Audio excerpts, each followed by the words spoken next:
Hey, what's up everybody? It is Chris and I finally got in an unboxing. So, or an unbagging rather. But let's see what the postman brought. So this is actually something I've seen on quite a few people's channels. And I've been waiting to actually make the purchase. These ones, so it is a little bit of silver. These are from APMEX.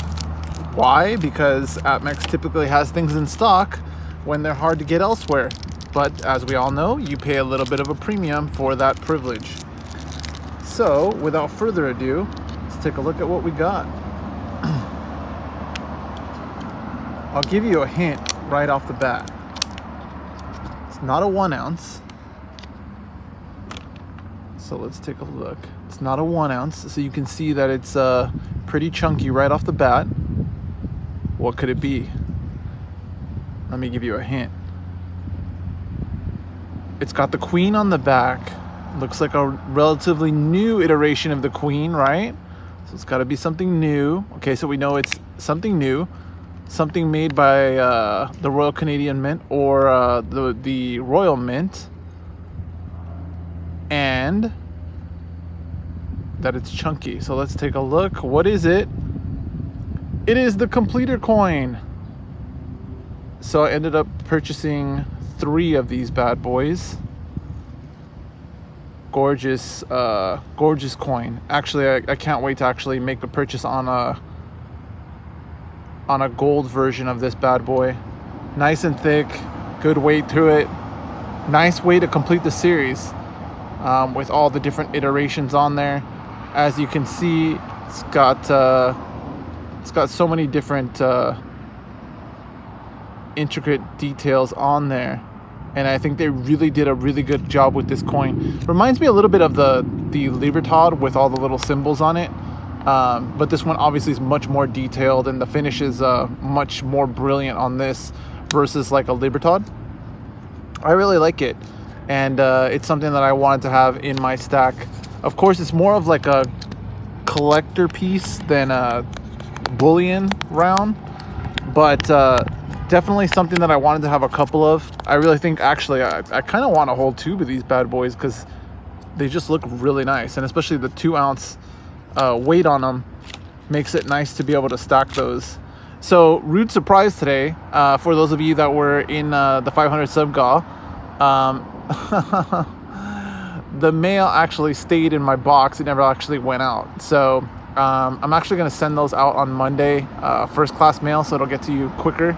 I thought about shipping it overnight. The only thing is it is insanely expensive, but that's my bad for not checking my outbox earlier. I apologize. But I have added something additional for you that were in the GA, so a little thank you for waiting. And again, my apologies. I was like, there's no way. I was like, I know I sent those out like 10 days ago. They should have all been there by now. But for those of you that didn't receive it, don't worry. I do know about it. I do know what happened. And like I said, I'm going to put a little something extra in there for you for your weight. So don't be too distressed. But again, I think these were a good choice. And these were something that I had been looking at. The first time I actually saw these, I was very interested. I was like, what is that? And I thought it was the Queen's B series, but I wasn't quite sure until I saw a few videos on them. The Completer coin, I actually had to ask when I first saw them. I was like, what is that? And it is the Completer coin. I mean, just so much detail on there that it doesn't even, because of the mirror finish, it's so hard to make it come through. But given the fact that I have a good amount of these of the actual Queen's B series, it makes it pretty interesting to actually have the Completer coin. So a very nice addition to go with all the other different semi-numismatic pieces.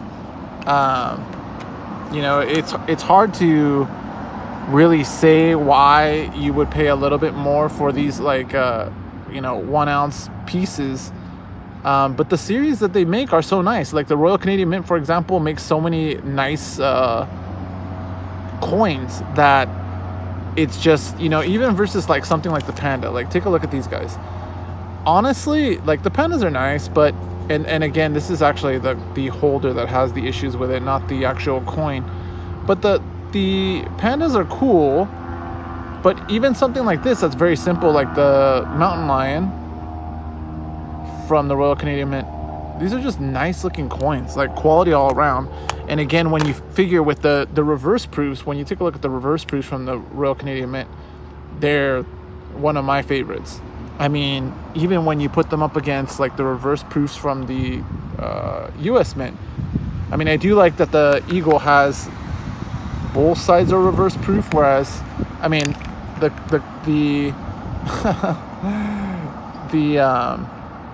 the Maple is obviously reverse proof on both sides as well, but I mean, one's a reverse proof of the Queen, so I don't know how much that counts versus the Eagle crest on the Eagles.